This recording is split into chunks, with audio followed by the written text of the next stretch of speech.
guys feeling? How's the tour going? Good. Yeah, we're like almost halfway in.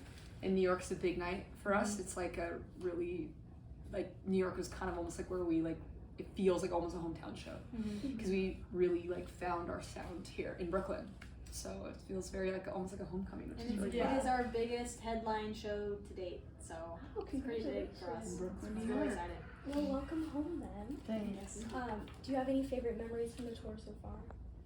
Tour so far. Honestly, Boston was DC was it was crazy. her birthday. Yeah, it was my birthday in DC. That was super fun. Yeah, that was We played a sold out 9:30, which is like a venue that we really love. and our shows like shut down halfway through, and we had to like That was become actually comedians and figure That shit was out. crazy. We had like a really intense technical difficulty halfway through the show, but like it was still so It made fun. it almost more Like a fun. more Yeah. unique show experience, which is really fun. It was awesome. We ended up like taking shots with the whole crowd and stuff. It was fun. Yeah. We're like, fuck it, we'll make it work. Sorry, I don't know if I can You swear. can Is say it fine whatever if I you swear? want. No worries. Yeah, you can. Okay, cool. So you've described this new album as a love letter to your teenage selves. If you could go back in time and tell your childhood self something, what would you tell them? That's a hard one to I answer. think I would tell them just to like trust your intuition and not worry so much what other people think about you.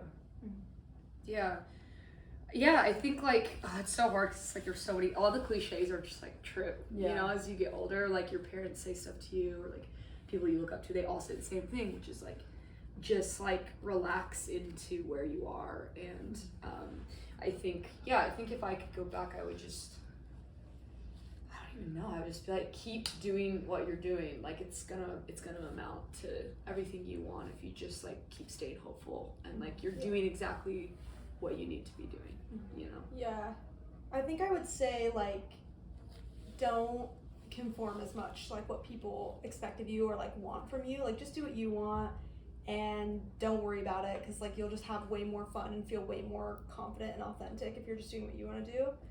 Because I think as a teenager it's like really easy to just try to blend into your surroundings a lot rather than like really just do your own thing. I would just tell myself to not be so hard on myself. Like I was just very self-critical, and I wish I just relaxed more and just was a bit more comfortable in my own skin and not so hard on myself. Look at you now. Exactly. Growing up, did any of you have any queer or non-queer artists or role models that you inspired you? Yeah, so many. I mean, I think like the queer artists that really changed my life was Tegan and Sara, and like seeing that kind of like Tegan and Sara, I think are artists who are not just like queer, they're like very proudly queer, and they like a lot of their fan culture and the way that they talk on stage is like around their queerness and their relationships, and they're very open about who they are, and that kind of openness and transparency was like really life-changing for me as a teenager to see. And I just so deeply I'm so grateful for an artist like them. And so they were like total icons for me and really kind of reassured me, because I always had the dream of being in our band and touring and making this a career, but they, I think, really gave me like the green light of like, you can be queer and be successful and do all of these things, because coming from like a small suburban town, you just don't think that's possible. You know, you think that coming out is gonna like could possibly ruin your whole life, or people aren't gonna, you know, like you because of it, or all this like these like very internalized homophobic thoughts, you know. And so seeing them was like really life-changing for me. Cristal and I flew to LA to go see them when we were teenagers, and I remember that being like a really big like eye-opening experience for me, because it was the first place I had been in that was just full of like lesbians and like a queer community, and just feeling like, oh, Whoa, this exists. Like Yeah. there is this community, and like even like Chris and I kind of had our first kind of like queer conversation. It was just around that. Yeah. and Tegan We weren't and Sara. even out to each other. We weren't even out. Yeah, and I remember that just being very like, I just felt like, oh, like Really pivotal. yeah. Yeah, I think the first time I saw an openly queer like lesbian was at Tegan and Sara opening for Paramore Yeah. at the concerts. Like they just like exposed us all to That all culture, like that yeah. queer culture Yeah. was very like, surrounds their band and was like a window into a life that I didn't know was possible or and so desperately wanted. I think another band like they're not all queer, but the lead singer is queer, and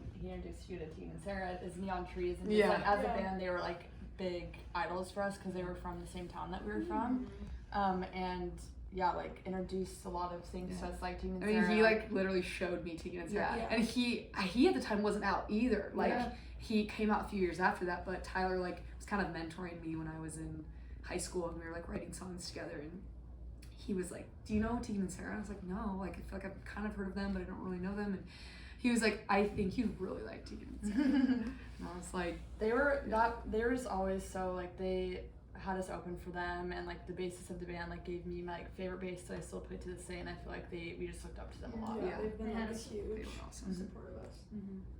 They had us open for them multiple times in our hometown. They were great. That's so awesome. How do you feel knowing that now you're that inspiration for like a new generation of queer people? I mean, it's crazy. It's like it's a a crazy question to answer, because it's like, I think that was like all we ever wanted as a band, you know. I think especially when something is so like life changing for you, as like seeing an artist like that, you really feel like it's your responsibility to like pay that forward. And you know, we still, when we tour, especially when we go through like the South and like different parts of the country that are still so homophobic, like you really remember how important it is to be like out and proud. It's, you know, when you're in Los Angeles and you're in Silver Lake and Echo Park, like everyone you see around you is queer, and it becomes kind of a bubble, and you maybe can start to take those things for granted. And that's one thing I really love about touring, is the reminder of like how much visibility, like how important visibility is as a queer person. To, you know, we literally just were in Boston last night, and there was a couple in the crowd, and they just moved from Florida, and they were just talking about how, you know, how it's been such a relief for them to move to Boston, and our music has been such a relief for them to like listen to, because in Florida they were just like afraid to even like hold hands, like where they were from, and like the town they lived in. So you just remember those things. That's how it is in our hometown, being from Utah. It's like the very same kind of culture, super homophobic culture. So it's like, kind of to like what you're saying, it's like, I think when fans tell us about their experiences, about what our music does for them, like it just further like encourages us to continue to like be really authentic and really forward with our queerness, and always, you know, fighting and being very vocal about it, because it is really needed still, you know, like it's not over, and there's still a large group of people that are trying to like move us backwards in the country. So we're very aware of that, and we feel really honored to be able to like help people in the way that other artists have helped us, and bring like, we are super intentional with who we bring on tour with us as well, to give as many people we can that space on stage. Queer people. Like we have Carol Addis, she's touring with her fiance, which is really cool. We're very passionate about having queer and female people on stage. I love that.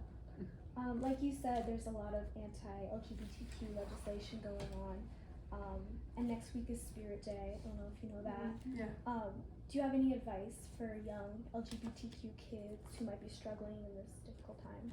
I think the number one thing for us is like trying to find some semblance of community of people that can be like your safe space, because where we were from, that was really lacking, and I think I found that in like a few select friends that I could trust and that understood me, and like we kind of shared this camaraderie together with our queerness. And I think that with the internet now, that's like probably the best part about the internet, I think, is that ability to connect with people more quickly and like people around you. So I would say try to find like local like support groups, ally groups, and just people your age around you that are also queer and you can kind of confide in, because I think that will make your experience really different, and it'll help you feel like not so alone.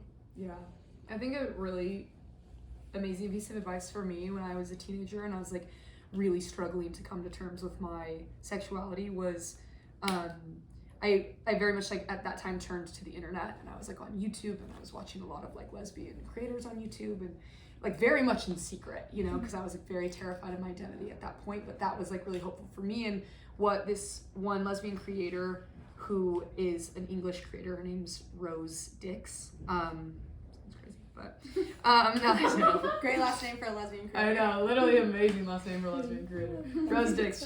She's really incredible, and she told her whole coming out story, and the one thing that she said really helped her was like, or a piece of advice she would give is just like to not be so eager to like have to figure everything out, or to like have to come out the second you realize you're queer doesn't mean you have to like tell everybody you're queer. And I think for me, like inching my way into comfortability and being more comfortable in my identity was really crucial.